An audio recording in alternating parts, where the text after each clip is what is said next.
ముఖ్యమంత్రి సంభాషణ, ముఖ్యమంత్రి భాష ఏ విధంగా ఉందంటారు? ఆయన అసెంబ్లీలో మాట్లాడుతుంటే. గతంలో ఒకసారి మీకు గుర్తు చేస్తాను. రవీంద్ర భారతిలో పార్లమెంట్ ఎలక్షన్స్ తర్వాత ఒక సమావేశంలో వెంకయ్య నాయుడు భాష మీద మాట్లాడుతుంటే రేవంత్ రెడ్డి గారు డాష్ మీద ఉన్నారు. హ్మ్. ఆయనను ఉద్దేశించే చెప్పాడు వెంకయ్య నాయుడు. ఒక ఓకే. చురకలు అంటించాడు. భాష హుందాగా ఉండాలి.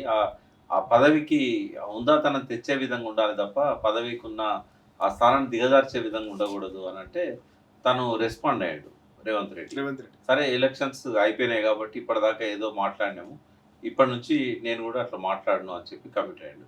బట్ దాన్ని తన మాట మీద తను నిలబడట్లేదు.